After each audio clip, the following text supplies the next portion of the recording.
Bueno, tengan muy buenas noches. Nuevamente, gracias por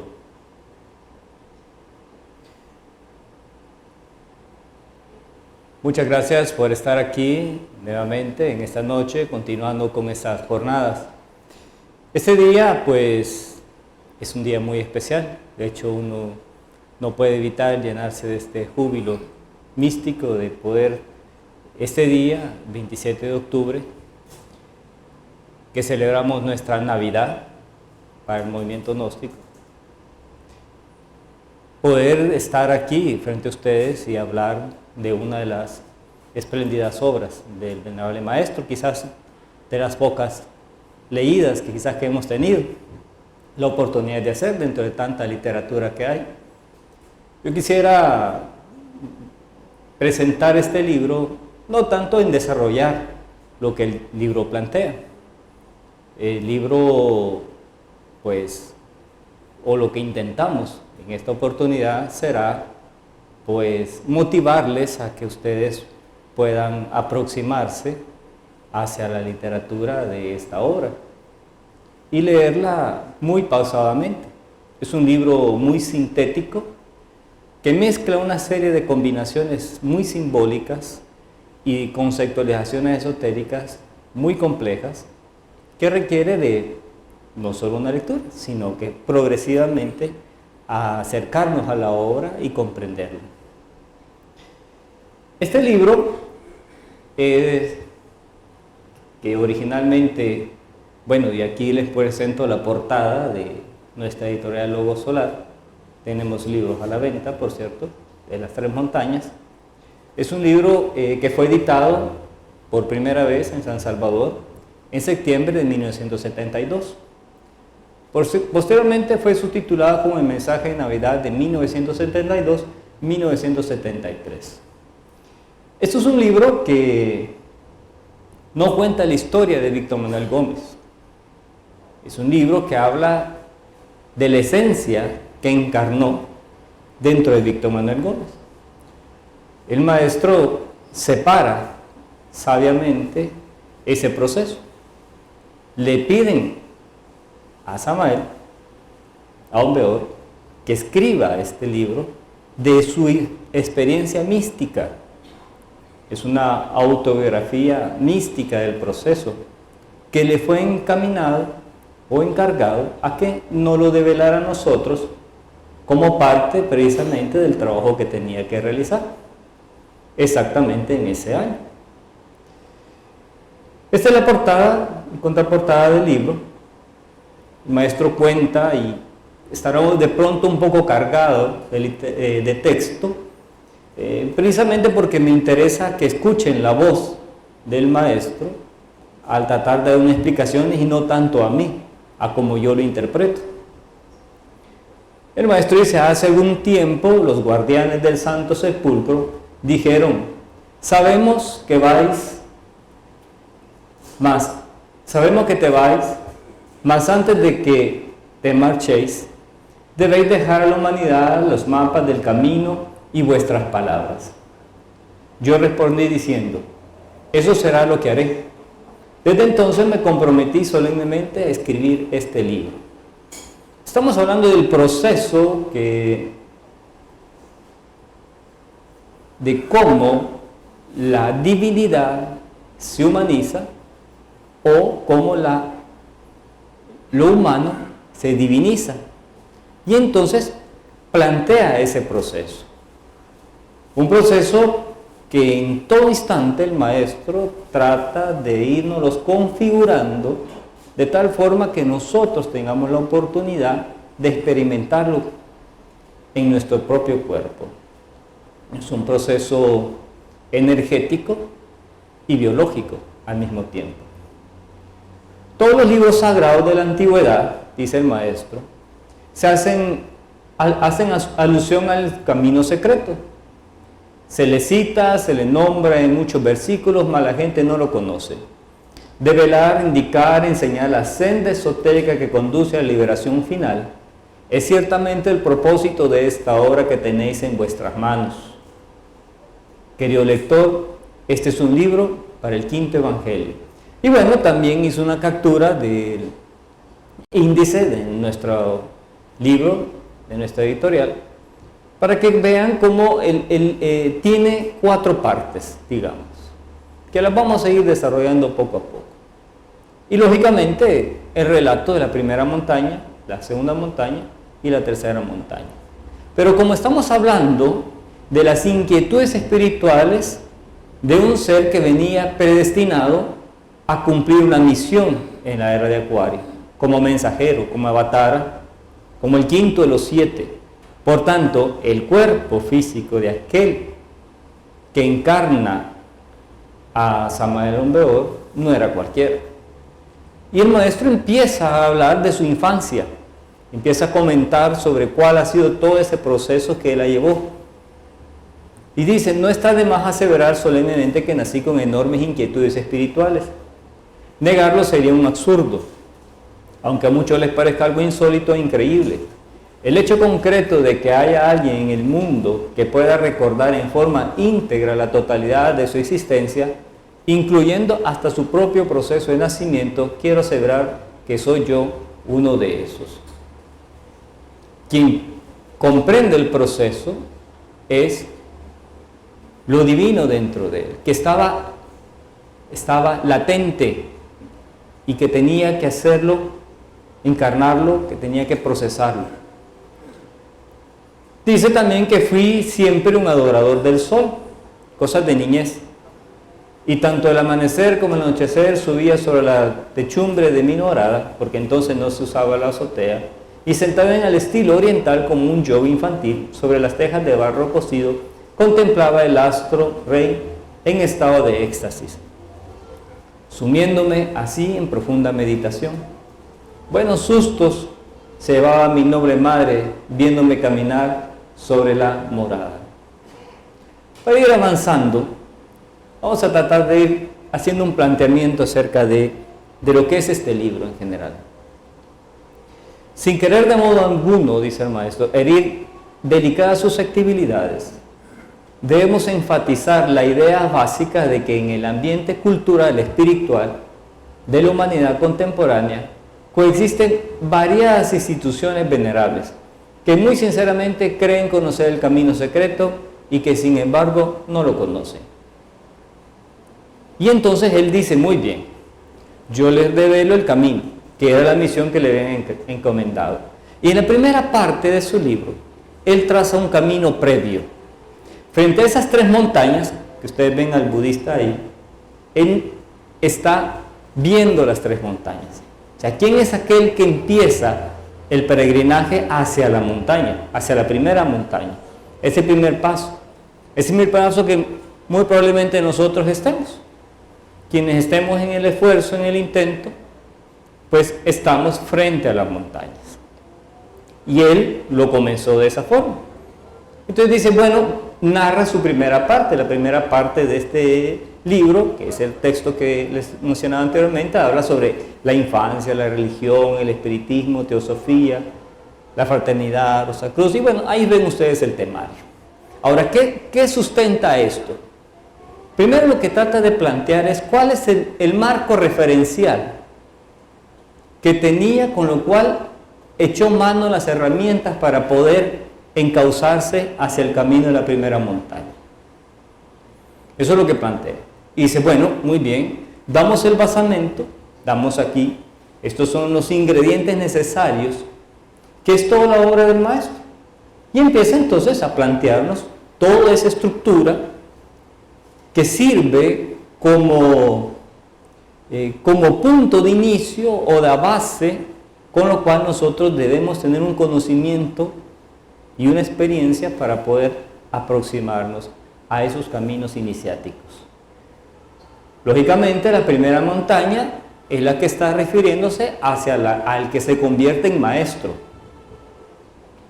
Y ese proceso va desde que nace, o sea, desde la quinta iniciación de misterios mayores, 9 iniciaciones de misterios menores, 5 iniciaciones de misterios mayores, desde la quinta iniciación de misterios mayores, que es el nacimiento, hasta que es depositado en su tumba, o cuando lo bajan del Gólgota. Ese proceso es la primera montaña. Y ese es el temario, ya lo vamos a ir desglosando poco a poco. La segunda montaña es la maestría. No es maestro, no es lo mismo, dice, que alcanzar la maestría. La maestría se logra a través de otros procesos que deben ser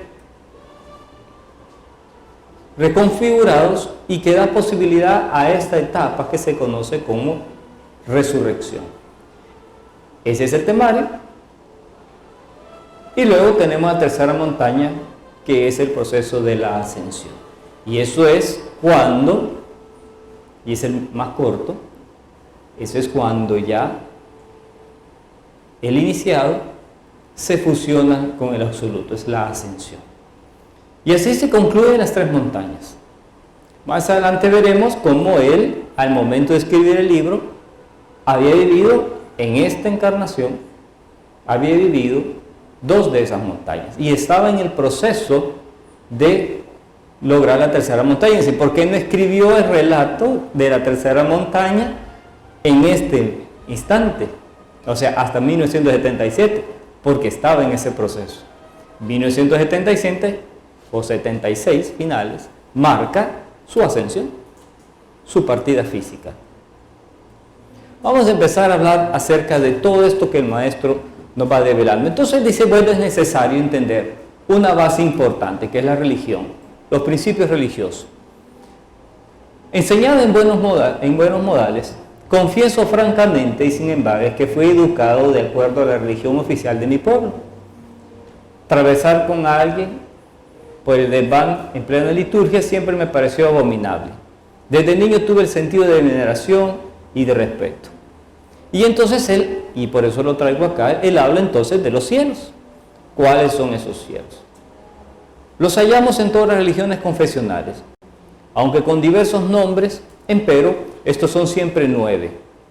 Como dijera con tanto acierto el Dante florentino en su clásico poema de la Divina Comedia. Y ahí menciona pues los cielos que lo conocemos nosotros en muchas de las clases y conferencias que hemos tenido en nuestro grupo. El cielo de la luna, el cielo de Mercurio, el cielo de Venus, el Sol, Marte, Júpiter, Saturno, Urano y Neptuno, que representan exactamente los regentes de nuestro sistema solar. Desarrolla todo ahí, pueden ustedes revisar todo el aspecto de las conceptualizaciones que nosotros debemos manejar acerca de la angeología, acerca de lo que es Dios, Lucifer, que son los demonios, el limbo, el purgatorio, Madre Divina, María Magdalena, el Cristo, Inmaculadas Concepciones. Son aspectos conceptuales que él los mimetiza, los vuelve en sí mismo para poder ser ejemplo de ese concepto que él está manejando. Y así es como, por ejemplo, hablamos de algunas etapas en las que ellos empezó a enfrentarse con la cantidad de intelectualismo con el cual se fue nutriendo.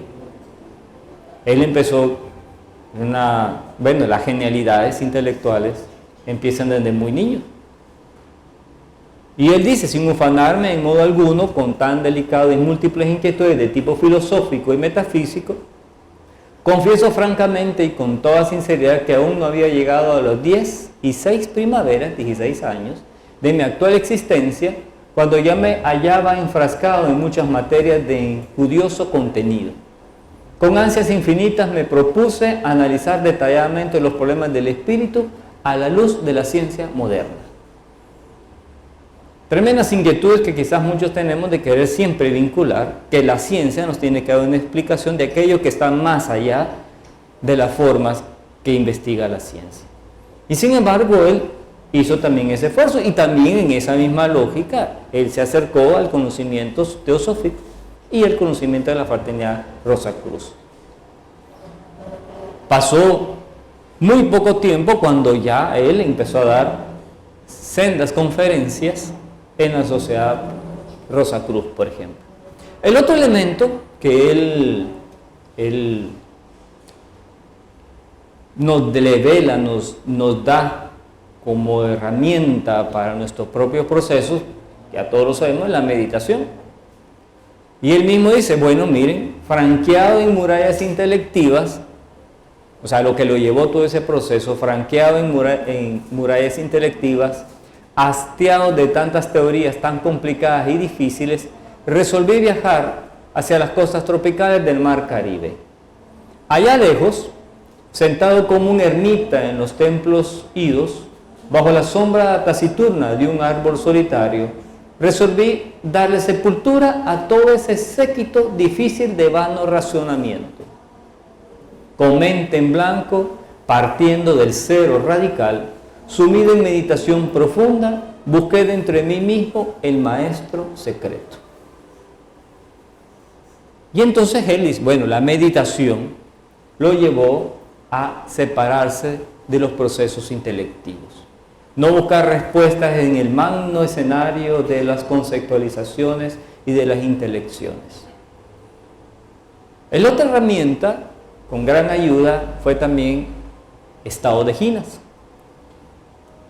El caso, que pasando mi vida en tantas ocupaciones, hube sin embargo de investigar a fondo los estados de Ginas. Después de consabidas invocaciones de rigor, sentí como si otro ser humano se posase sobre mi relajado cuerpo, exactamente sobre aquellas cobijas, fraseado o zárapes que deliciosamente me protegían del frío de la noche. Y reconoce que incuestionablemente era Litel antes. La reconocí por la voz cuando en forma vehemente me llamara con mi nombre de pila. Ostensiblemente aquella dama de Ecto, mediante la ayuda extra de algunas gentes ginas, había conseguido meter su cuerpo físico dentro de la cuarta dimensión. Y menciona cómo la maestra Litel antes cumplía esa gran misión sobre la humana personalidad de conducir y apoyar en el plano físico la misión que tenía que realizar Samael Aun-Weor. Y una de ellas es la enseñanza de los estados de Ginas. El otro campo que el maestro nos revela en este libro son las dos fuerzas, la onda dionisiana. Y entonces reconoce dos aspectos. Incuestionablemente Mammón y Dionisio, por ser incompatibles tanto en su continente como en su contenido, jamás podrían conciliarse.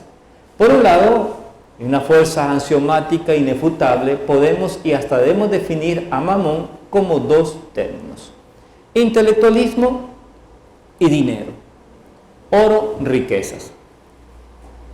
Esas son las dos fuerzas, versus la segunda fuerza. Correctamente, de modo contundente, definitivo, urge definir a Dionisio así: transmutación voluntaria del líbido sexual y éxtasis místico trascendental. Dos fuerzas antagónicas que debemos también nosotros comprender, y así nos introduce al tema del fuego sexual. Y él menciona dentro de todo su trabajo, incluso cuando va avanzando en los primeros procesos de la iniciación, en donde él había suspendido, comenta, pues había pasado por una época en donde no estaba con abstinencia total, habla con su madre divina y le dice: ¿voy bien ahora, madre mía? Sí, hijo, vais bien. ¿Todavía necesito practicar magia sexual? Sí, todavía necesitas. ¿Es posible que allá en el mundo físico haya alguien que pueda autorrealizarse sin necesidad de la magia sexual? La respuesta a esta última pregunta fue tremenda. Imposible, hijo mío. Eso no es posible. Y esto nos lleva precisamente a la comprensión de otro develación que nos hace sobre las fuerzas del eterno femenino, marcado exactamente en la expresión de la Madre Divina, la vaca sagrada, que son conceptualizaciones egipcias. Resulta patético, claro y definido que solo I-O, Devi Kundalini, la vaca sagrada de los 5 patas, la Madre Divina, posee en verdad ese poder mágico serpentino que nos permite reducir a polvadera cósmica el ego animal, la bestia bramadora de ruedo de la existencia, y nos introduce a ese proceso. Ninguno puede eliminar un defecto psicológico si no es porque la Madre Divina así lo hace. Entonces, Con todo ese resumen que hago de esa primera etapa, de esa primera parte donde el maestro nos da, si me permiten el término, una epistemología, una base teórica del conocimiento necesario que nosotros debemos tener como herramientas, como doctrina, si lo queremos ver de esa manera. No una doctrina conceptual, sino una doctrina, no ser narradores de gnosis, sino ser experimentadores, científicos de las herramientas que la gnosis da. Entonces, una vez superamos esa primera etapa, esa primera parte, nos introducimos entonces a la primera montaña, que es la encarnación del Maestro, el hombre verdadero. El hombre verdadero más los procesos de la iniciación venusta. Dice el Maestro que aquellos que ya pasaron a la otra orilla saben bien lo que son las rigurosas ordalias de la iniciación. Separarnos del monstruoso de las 1000 caras, la humanidad, para auxiliarse en forma eficiente no es un delito. 30 años de edad tenía cuando fui sometido a terribles y espantosas pruebas. Lo que sucedió, lo que sucedió, bien vale la pena relatarlo. 30 años cuando empieza ese proceso, hasta 1954, que serían entonces 37 años. Son 7 años. Empero, algo me sorprende. Veo en cierto personaje, y aquí es donde nos introduce la gran asistencia que él tuvo de su gurú interior. Y ahí lo presenta. Veo cierto personaje que atravesándose en mi camino me cierra el paso. ¿Qué batalla?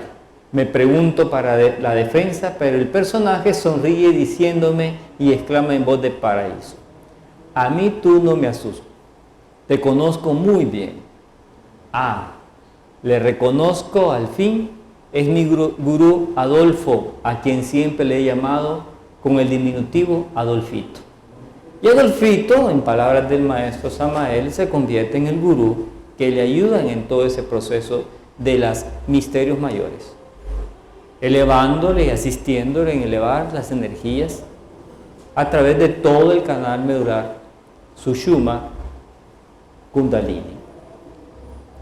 Y empieza todo ese proceso. Yo voy a ir un poco rápido, mucho de esto lo conocemos, pero vale la pena que lo vayamos resumiendo. Entonces empieza a hablar ya de la primera iniciación de fuego, ¿no? Cuando la erótica serpiente Ine y nuestros mágicos poderes despertó para iniciar su marcha hacia adentro y hacia arriba, a lo largo del canal medular espinal, sentí entonces mucha sed y un dolor muy agudo en el coxis que me duró varios días. Entonces fui agasajado en el templo. Jamás he podido olvidar aquel gran evento cósmico. Se os advierto, exclamó la dama de Héctor, que hoy en adelante tendráis doble responsabilidad por las enseñanzas que dais en el mundo. Y quiero decirles que en ese mismo proceso, desde esa primera iniciación hacia la segunda iniciación, es cuando él comienza a escribir, si no me equivoco y no calculo mal el tiempo, si me permiten, escribe el matrimonio perfecto para kindergarten, la primera obra que él empieza a desarrollar, donde le devela la misión de develar el arcano AZF con ese objetivo. Por eso que en la iniciación de segunda iniciación del fuego, que es el cuerpo etérico, cuando la segunda serpiente despertó para iniciar su ascenso hacia adentro y hacia arriba, a lo largo de la médula espinal etérica, fui agasajado en el templo con un gran festival cósmico. Esta iniciación es mucho más trabajosa. Así me lo había dicho el lobo de nuestro sistema solar. Empero, yo anhelaba con ansias infinitas conocer los misterios del mundo etérico y entrar a la tierra prometida. Y ahí cuenta, cuando el segundo grado de poder del fuego llegó a la altura de la laringe creadora, iba subiendo el fuego, fui metido a la cárcel. El acta acuciosa decía textualmente lo siguiente: este señor, además de cometer el delito de curar a los enfermos, es también autor de un libro titulado El matrimonio perfecto, el cual es un atentado contra la moral pública y las buenas costumbres de los ciudadanos. Este relato de persecución, que lo menciona también en la primera parte de este libro, también hace alusión a la biografía de Samael, porque lo mismo le pasó cuando él estuvo cuando él comenzó el camino iniciático en un planeta de un sistema solar que hoy ya no existe. Y de la misma forma fue encarcelado, y ahí entonces, en aquel entonces, él reconocía que todas las personas que se someten a estos procesos también corren grandes amenazas. En la tercera iniciación de fuego, podemos alcanzar la inmortalidad en el mundo astral. Empero, eso solo es posible fabricando el eidolon, el cuerpo astral. Incuestionablemente, el cuerpo astral es un lujo que hoy muy pocas personas se pueden dar. Raros son los sujetos que nacen con ese espléndido vehículo. El maestro dice: confieso francamente, sin embargo, que durante el trabajo esotérico con el tercer grado de poder del fuego, pude vivir en forma simbólica todo el drama cósmico. A diferencia de los dos serpientes anteriores, el tercer grado de poder del fuego, después de tomar el átomo del Padre en el campo magnético de la raíz de la nariz, prosigue su marcha hacia el corazón. Siguiendo, porque es un largo camino, nos encontramos entonces con la cuarta iniciación de fuego. La mente, que es esclava de los sentidos, hacia el alma tan inválida como el bote que el viento estrella sobre las aguas.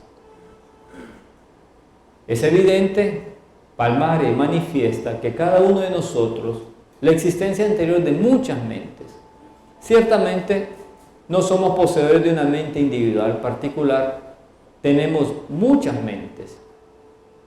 Mediante el Sahara Maituna, magia sexual, podemos y hasta debemos pasar el excedente del hidrógeno sexual C12, no utilizado en la fabricación del cuerpo astral, a una segunda octava de orden superior. Levantar la cuarta serpiente a lo largo del canal medular del cuerpo mental, de vértebra en vértebra, de chakra en chakra, es ciertamente algo muy lento y espantosamente difícil.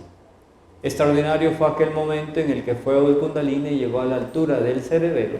Entonces mi cuerpo mental pasó por la simbólica crucifixión del Señor. Proseguimos entonces con la quinta iniciación de fuego. Podemos asentar el siguiente enunciado: solo son posibles los actos nacidos de la voluntad consciente. Cuando nos hemos dado el lujo de crear para nosotros, para nuestro uso particular, un cuerpo causal. El imperativo categórico, la facultad determinativa, aquello que nos permite originar nuevas circunstancias, solo es posible cuando se posee el cuerpo causal o cuerpo de la voluntad consciente. En el mundo de las causas naturales comprendí, dice el maestro en el libro, la necesidad de aprender a obedecer al Padre, así en la tierra como en los cielos. Solo el hombre causal ha logrado definitivamente la inmortalidad. Esa clase de seres están más allá del bien y el mal. Hombres causales se desenvuelven maravillosamente, cada uno bajo la dirección de su Dios interior. Y ahora que llegamos a este punto, nos detenemos porque estamos a la mitad del recorrido de la primera montaña. En el nombre de la verdad, debo decir con entera claridad que yo nací con los 4 cuerpos: físico, astral, mental y causal, que las había adquirido, perdido, recuperado o recapitulado en existencias pasadas. Entonces, cuando él llegó a esa iniciación, comenta que cuando pedía al Logos de nuestro sistema solar de Oz permiso para ingresar a los misterios de la quinta iniciación del fuego, se me dio la siguiente respuesta: tú ya no necesitas pedir permiso para entrar en para entrar en la iniciación. Tienes todo el derecho a hacerlo. Y es así como entonces, siguiendo el mismo proceso, llega a esa primera etapa del manas, hombre causal, como lo da Cristo, nace entonces o encarna dentro de su real ser el Cristo íntimo. Todo el trabajo previo está hecho con el Espíritu Santo. Cuando llega a la quinta iniciación de misterios mayores, entonces entra el Cristo y es el que inicia ese proceso. Ahí nace, ahí empieza la montaña, digamos. Empieza las lomas y empieza el ascenso del trabajo de esa primera montaña. Es el nacimiento, es lo que estamos celebrando este día, exactamente este día, un 27 de octubre de 1954. 7 años después de cuando el maestro comenta en su libro cuándo empezó esos procesos. Estamos hablando de misterios mayores. Nunca podría olvidar los momentos finales de la quinta iniciación del fuego. Después de todos esos procesos recapitulatorios, hube de enfrentarme valerosamente ante un guardián nirvánico terriblemente divino. El bienaventurado Señor de perfección, mostrándome la senda espiral nirvánica, dijo: este es un trabajo bueno. Bueno, se puede ir a descansar al nirvana.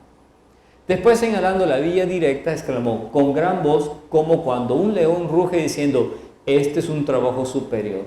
Y le dio a escoger: escoja usted el camino. Déjeme pensarlo, comenta en el relato, y dije: no lo piense, decida.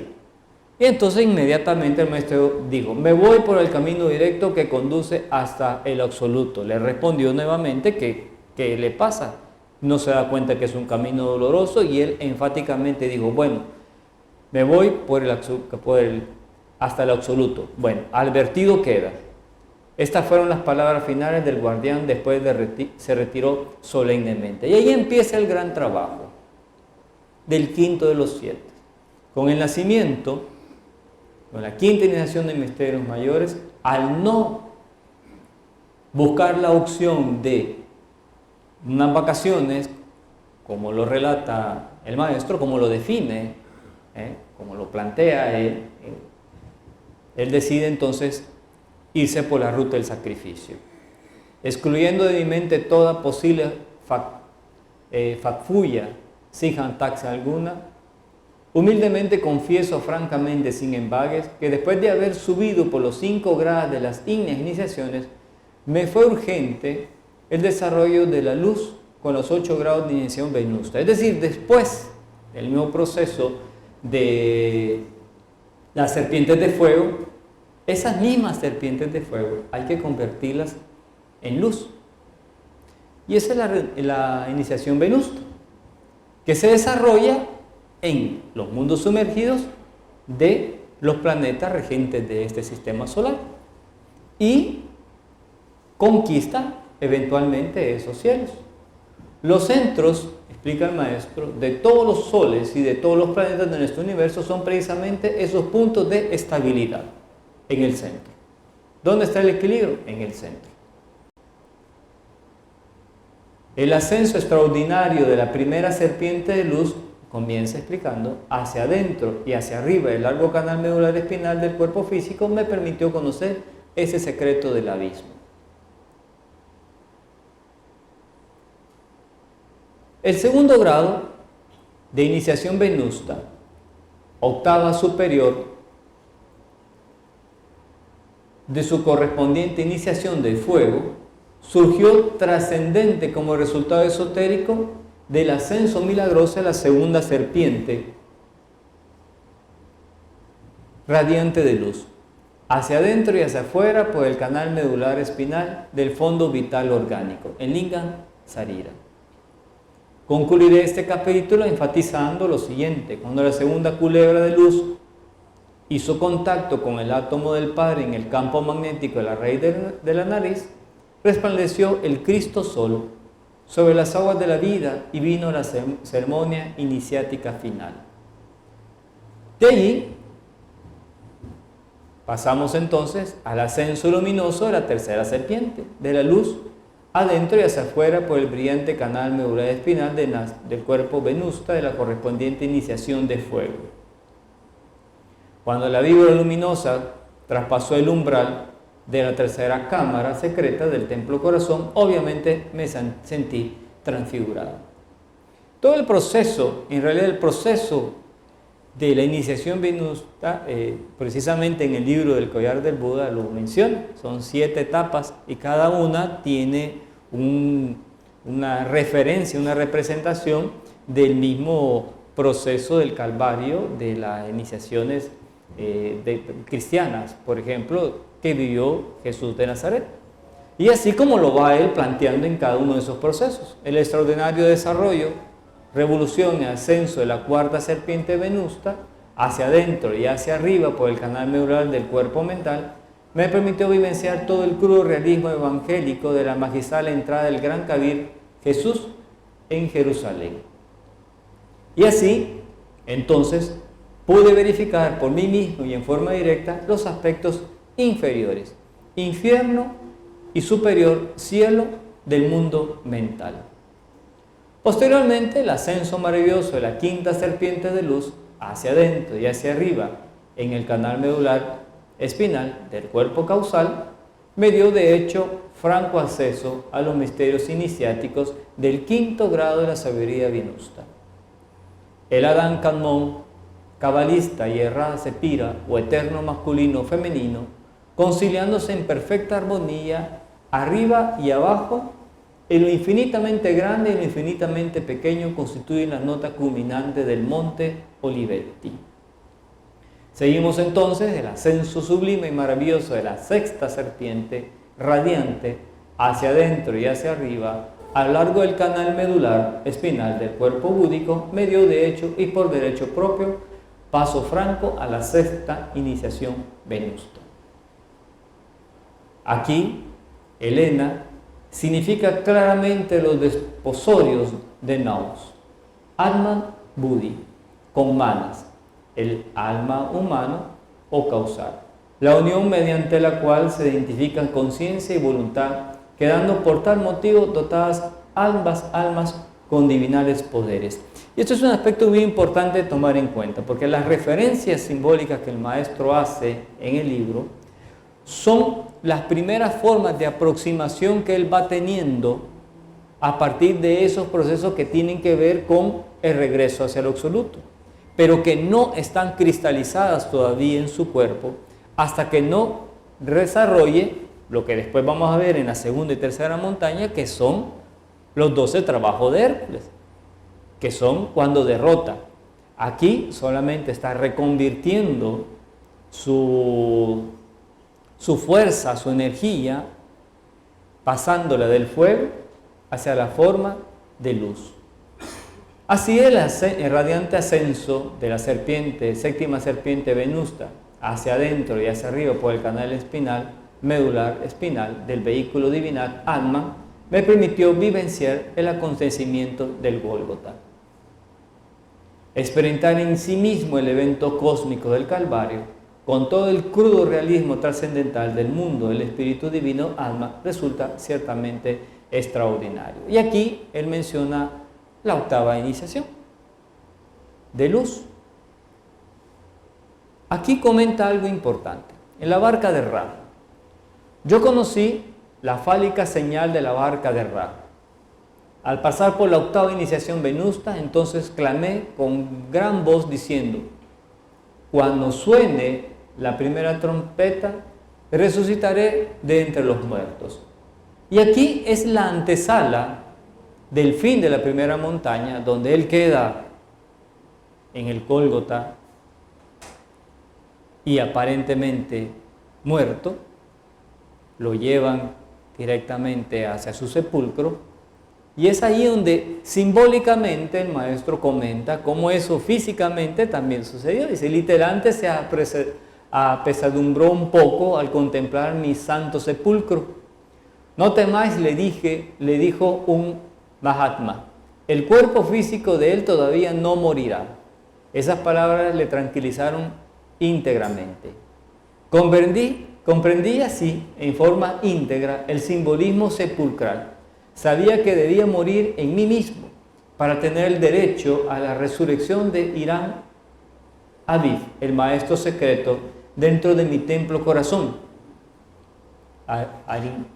Aviv es pues el maestro, el obrero, el simbolismo de quien construyó el templo de Jerusalén junto con Salomón, como lo cita la Biblia, y constituye precisamente ese gran arquitecto, creador. Y por ahí donde surge el concepto de la maestría. Así como vemos nosotros que hay un maestro de obra que construye la casa, o sea, la maestría es un creador, es un Dios. Segunda montaña, que constituye la maestría, empieza ese proceso después de la iniciación venusta. Esta simbólica peregrinación, comenta en el libro esotérica de los 9 maestros de Irán Aviv, se refiere específicamente en consecuencia al peregrinaje individual que todo iniciado tiene que efectuar en la segunda montaña, pasando por 9 etapas o grados sucesivos totalmente enumerados y definidos en las 9 esferas. ¿Cuáles son esas 9 esferas? Exactamente los regentes solares: el Sol, el Mercurio, Venus, Luna, Marte, Júpiter, Saturno, Urano, Neptuno, que es lo que mencionamos nosotros al inicio cuando hablábamos los cielos. Solo mediante esta romería de esfera en esfera estaremos en condiciones de vivificar y hacer resurgir en cada uno de nosotros al maestro secreto Irán, o Shiva, el esposo de nuestra divina madre Kundalini, el archiorefante, el archimago, la mónada particular individual, nuestro real, ser real. Una cosa es ser maestro y otra, por cierto, muy diferente, alcanzar la perfección en la maestría. Es ostensible, explica el maestro, que todo aquel que ingresa a la segunda montaña no recibe por tal motivo más grados de iniciación. No son iniciaciones, son procesos. La perfección en la maestría solo adviene con la resurrección esotérica, trascendental. La plena manifestación de la mónada dentro del maestro resurrecto se confiere extraordinarios poderes mágicos. Está muerto, debe resucitar, levantarse de su propio sepulcro. ¿Y cómo se consigue esto? Bajando en las profundidades de cada región infernal de cada uno de estos planetas. Así se conquista el cielo. Bajando se conquista el cielo. Bajando se sube. No entraremos en detalle de lo que es el vellocino de oro de los antiguos, pero él lo menciona y dice: el tesoro inefable e imperecedero que buscamos no se encuentra nunca, pues, en la superficie, sino que tenemos que excavar, cavar, buscar entre las entrañas de la tierra hasta encontrarlo. Descendiendo valerosamente en las entrañas o infiernos del monte de la revelación, encuentra el iniciado el místico tesoro, su mónada divina, que para él se conserva a través de los incontables siglos que nos precedieron en el curso de la historia. La gran obra individual se cumple en el dominio zodiacal de las potestades titánicas, los 12 trabajos de Hércules, prototipo del hombre auténtico, indican, señala la vía secreta que ha de conducirnos hasta los grados de maestro perfecto y gran elegido. ¿Cuáles son esos grados? La historia de los 12 trabajos de Hércules, que no existe una historia de los trabajos de Hércules, sino que son diferentes poemas que se recapitulan y se convierten en 12, que suman 12. Pueden haber diferencias en cómo algunos los van ordenando o los nombran, pero básicamente yo cito lo que el maestro dice. Esos trabajos son 9 que constituyen la primera montaña, que son muerte del león de Nemea, la destrucción de la hidra de Lerna, la cierva serenita y el jabalí del Erimanto, limpieza extraordinaria de los famosos establos de Eugias, la caza y destrucción de las aves artrófagas, la captura del toro de Creta, captura de la yegua de Diomedes, muerte al ladrón Caco, la conquista del cinto de Hipólita. Y bueno, ahí se dan las grandes bodas del alma, ¿no? De la gran reconquista con su alma divina. Y posteriormente viene todo el otro proceso, que es cuando encarna el Cristo, regresa el Cristo al Logos, y posteriormente al Padre, y el 12, que sería la fusión dentro del absoluto. Y ahí, lo que en un día comenzó como una chispa divina, termina como conciencia plena, siendo un cosmocreador en los mundos superiores del absoluto. Vamos a ver cada uno de los casos muy rápido, porque bueno, no se trata de desarrollar cada uno de estos procesos, serían temas muy amplios, pero los voy a ir citando y motivándolos para que le den una buena revisada al libro. El cielo lunar es la muerte del león de Nemea. Comprendí que para tener derecho al ascenso al cielo lunar, astral superior, debía primero bajar a los infiernos selenitas, astral inferior, y enfrentarme valerosamente a las tres furias. En el cielo de Mercurio, la destrucción de la hidra de Lerna, aquellos defectos psicológicos que polifacética estructura que en los infiernos lunares había reducido a polvareda cósmica, continuaban existiendo como los abominables cabezas de la hidra fatal en los diversos despliegues de la mente. El cielo de Venus, la cierva serenita y el jabalí de Erimanto. Dentro del terreno de la más pura psicología experimental, podemos asentar el siguiente enunciado. La eliminación radical de cualquier defecto psicológico fracasa absolutamente cuando no se disuelve su causa secreta. Extirpar de mi psiquis tales causas intrínsecas fue ciertamente mi tarea en los inviernos venustos. En el cielo del sol, que es la limpieza extraordinaria de las famosas establos de Augias, en tales mencionados establos, viva representación simbólica de nuestros propios fondos subconscientes sumergidos, que hospedaban a los innumerables rebaños, esos múltiples agregados psíquicos bestiales que constituyen el ego, y entre ellos 12 cándidos toros alegorizaban el karma zodiacal.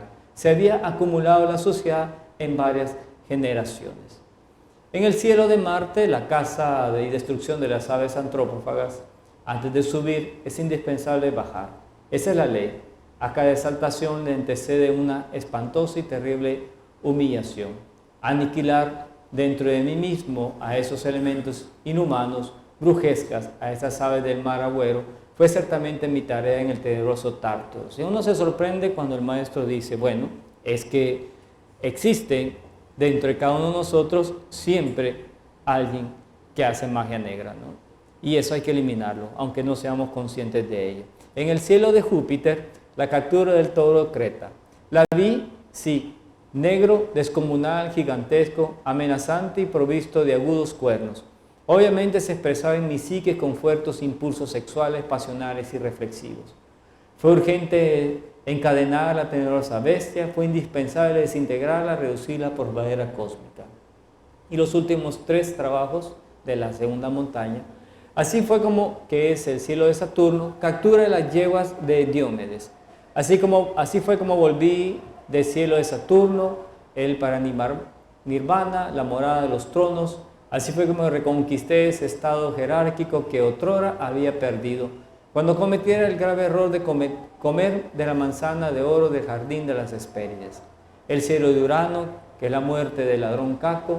En los abismos de Urano hube de reducir a polvareda cósmica el mal ladrón. El teledorfo Caco, aquel que antes saqueaba el centro sexual de mi máquina orgánica para vivir satisfacción de animalescas pasiones.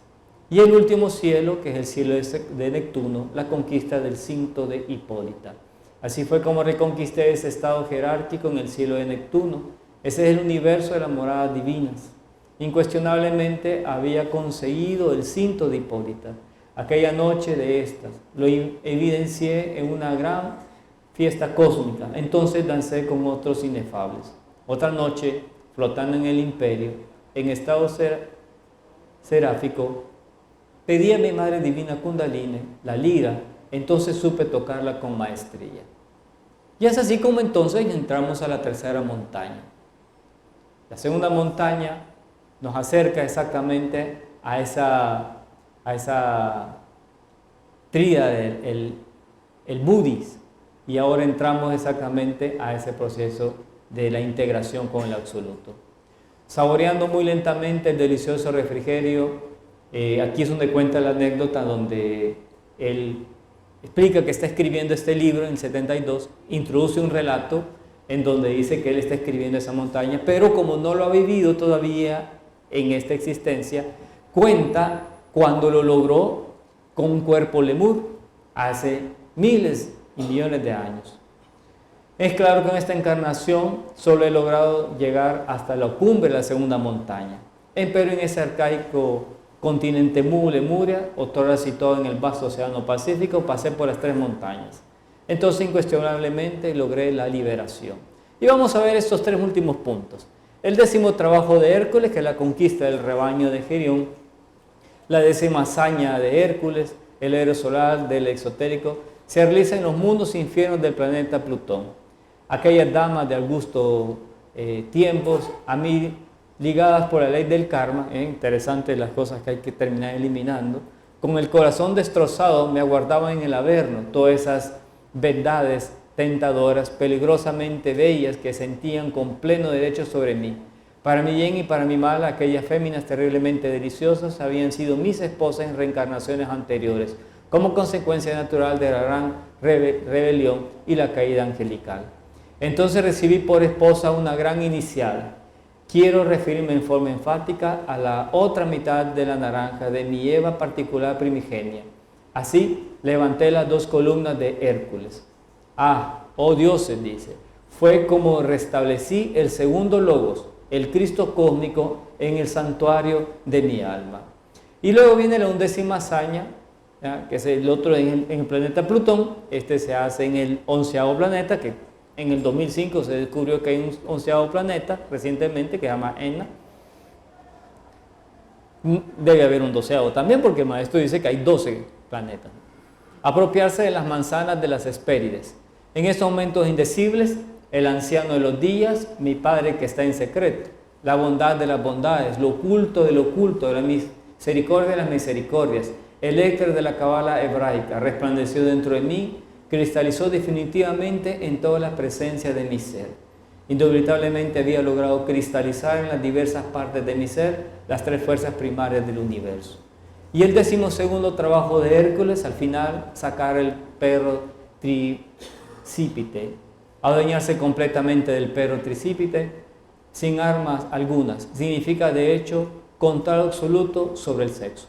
Cuando yo me hice dueño de Talcán, ascendí victorioso desde el fondo del negro y horroroso precipicio. Entonces encarnó en mi ser de mi ser, eso que está más allá del Brahma, Vishnu y Shiva, aquel divino prototipo solar absoluto. Cuando este hecho místico acaeció, entre dichoso a un pequeño santuario del sagrado sol absoluto. Y es así como entonces él regresa al seno de su Padre. Resulta fácil comprender que a la emanación del absoluto social se desdoblan las 3 fuerzas primarias, Brahma, Vishnu y Shiva, con el evidente prototipo de crear y volver nuevamente a crear. Cuando concluye cualquier manifestación cósmica, las 3 fuerzas originales se integran para mezclarse o fusionarse en incesante hálito para sí mismo profundamente ignoto. Así fue como pude volver al seno del sagrado absoluto solar. Empero continué con el cuerpo físico lemur, viviendo durante millones de años. Me convertí en una piedra más de la muralla guardiana. Esta muralla está formada por los maestros de compasión, aquellos que renunciaron a toda felicidad por amor a la humanidad. Y así termina entonces el libro de las 3 montañas que hoy les presentamos. En este día tan especial, 69 años después, seguimos reanimando nuestros votos de querer conquistar nuestros propios cuerpos existenciales y lograr esa Navidad dentro de nosotros. Un aplauso en este día tan especial para los maestros. Muchas gracias.